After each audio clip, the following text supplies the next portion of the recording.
Was Jack the Ripper already caught? Was he protected by someone powerful? Since the late 19th century, the Jack the Ripper case has been discussed extensively. This unsolved mystery has led to the development of some of the craziest yet logical theories. In this video, we'll talk about 5 shocking Jack the Ripper theories based on evidence, public discourse, and books. Here's theory number 1. Among all Jack the Ripper theories, none is more explosive than the claim that the British royal family themselves orchestrated a massive cover-up. According to this theory, the murders were not random acts of violence, but a calculated attempt to silence women who knew a dangerous secret, one that could have shaken the monarchy. The story often centers around Prince Albert Victor, Duke of Clarence, grandson of Queen Victoria. Some versions of the theory suggest that the prince had secretly married a working-class woman in Whitechapel and fathered a child with her. The victims, it is claimed, knew about this scandalous union and threatened to expose it. To prevent a constitutional crisis, powerful figures supposedly arranged for the women to be eliminated.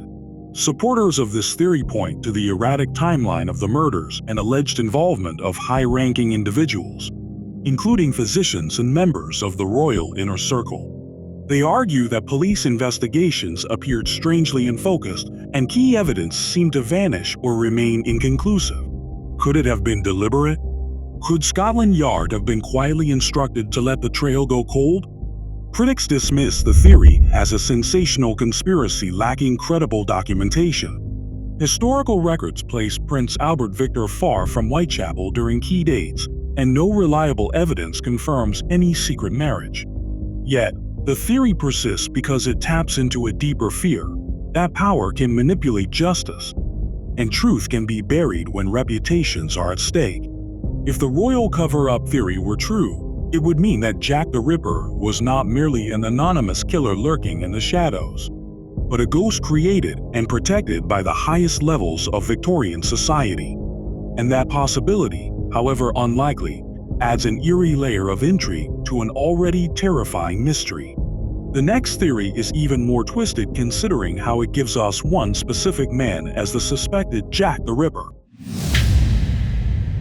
What if Jack the Ripper wasn't a butcher, a doctor, or a madman from the slums, but an artist? One of the most controversial suspects ever proposed was Walter Sickert, a respected Victorian painter known for his fascination with dark, theatrical subjects and the grim realities of urban life. This theory gained traction in the late 20th century when researchers began analyzing Sickert's paintings and personal writings.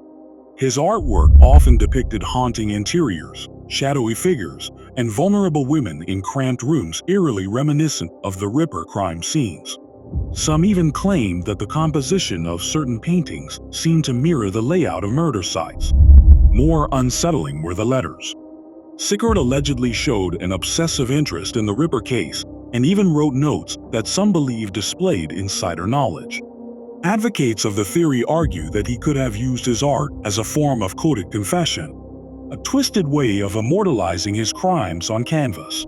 Psychologically, the theory is chilling. Artists sometimes channel trauma, obsession, or violence into their work. Could Sickert have been expressing darker impulses through both brush and blade? His frequent travels between France and England also provide a loose alibi for the irregular timing of the murders. However, historians point out that much of the evidence is circumstantial. No direct forensic link connects Sickert to the killings, and many scholars warn against interpreting artistic themes as proof of criminal guilt. After all, Victorian artists often explored morbid subjects without being murderers. Still, the idea that a cultured, respected artist might have led a secret double life as a serial killer continues to fascinate and horrify. If true, it would shatter the comforting illusion that monsters always look monstrous. Instead, Jack the Ripper might have been someone admired, applauded, and invited into polite society while carrying unspeakable darkness within. One of the earliest and most widely accepted theories suggests that Jack the Ripper possessed medical knowledge, possibly even professional surgical training. This idea stems from the nature of the mutilations inflicted on the victims, which some investigators believe showed anatomical precision. Organs were removed with unsettling accuracy. Certain cuts appeared deliberate and swift, as though the killer knew exactly where to slice and what to take. This led Victorian detectives to suspect that the murderer might have been a doctor, medical student, or butcher familiar with human anatomy. In 1888, Whitechapel was home to numerous hospitals, medical schools, and dissecting rooms.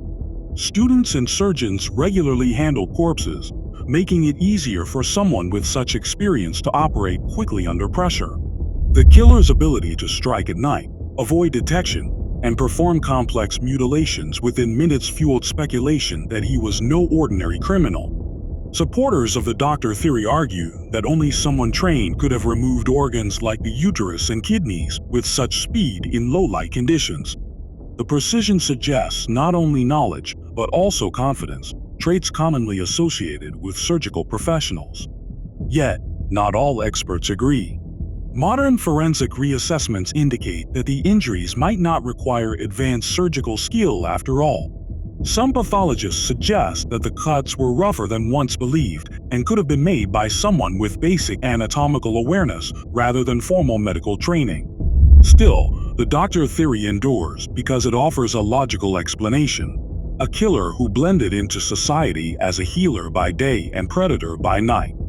The irony is haunting. Someone sworn to preserve life secretly taking it in the most brutal way imaginable. If Jack the Ripper truly was a doctor, it means that one of the most trusted professions in Victorian society may have concealed its darkest secret.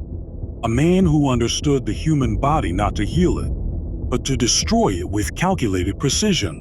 But was Jack the Ripper really a man? The notion that Jack the Ripper might have been a woman shocks many people even today. Victorian society was steeped in rigid gender expectations, and the idea of a female serial killer seemed almost unthinkable at the time. Yet some investigators and historians have proposed exactly that, a theory often dubbed Jill the Ripper. This hypothesis suggests that a woman could move more freely through Whitechapel at night without arousing suspicion. Female clothing, especially long cloaks and shawls, could easily conceal bloodstains after an attack. A midwife or nurse, accustomed to blood and bodily trauma, would also have a plausible explanation for being out late and carrying medical tools. One intriguing detail fueling this theory is that witnesses often reported seeing women near the victims shortly before their deaths. In the chaotic streets of Whitechapel, a distressed or blood-stained woman might have been ignored rather than questioned. Victorian norms discouraged men from confronting women aggressively, providing a potential layer of protection for a female killer. Some proponents argue that the brutality of the murders could have been driven by deep personal rage, perhaps against prostitution, poverty, or societal oppression. In this interpretation, the crimes become a violent rebellion against the rigid constraints placed on women in Victorian England. Skeptics counter that the physical strength required for the attacks makes a female perpetrator less likely. However, this argument assumes that all killings required overwhelming force, which may not be accurate if the victims were subdued quickly or caught off guard. Here is a great perspective on this case. I've heard the Jill the Ripper theory. The objections I have read have been: first, all the witnesses that saw anything at all have reported that it was a man, mostly the same build and clothing. Second, the victims were in a position that suggests they were killed by a client and surprised. And third, female serial killers, especially that attack female prostitutes, are very rare and are more likely to be poisoners. The Jill the Ripper theory remains controversial but compelling. It challenges long-held assumptions about gender and violence, forcing us to reconsider whether society's expectations might have blinded investigators to a suspect hiding in plain sight. If the killer truly was a woman, it would completely rewrite the narrative of one of history's most infamous crimes, and reveal how deeply prejudice can shape the way justice is pursued. Perhaps the most chilling theory of all is the possibility that Jack the Ripper's identity was known to authorities all along. and that he was quietly removed from society without a public trial. The man at the center of this claim is Aaron Kosminski, a Polish immigrant and barber living in Whitechapel during the time of the murders. Kosminski was reportedly known to police as a suspect even in the late 19th century. Records describe him as mentally unstable, with intense hatred toward women, particularly prostitutes. He was later confined to an asylum, where he remained until his death. Some historians believe the murders ceased around the same time he was institutionalized, a coincidence that raises unsettling questions. The theory gained renewed attention in modern times when researchers claimed that DNA evidence from a shawl found at one of the crime scenes matched descendants of Kosminski. Although the scientific validity of this evidence has been heavily debated, it reignited belief that the mystery might finally be solved. Supporters argue that Victorian authorities may have quietly committed Kosminski to avoid public panic and the embarrassment of admitting they had failed to capture him sooner. In this scenario, the case was never publicly closed not because they lacked a suspect, but because they lacked definitive proof strong enough for conviction. Critics caution that the DNA findings are inconclusive and that historical documentation does not definitively name Kosminski as the killer. Still, the idea that the Ripper was identified but never formally charged is deeply unsettling.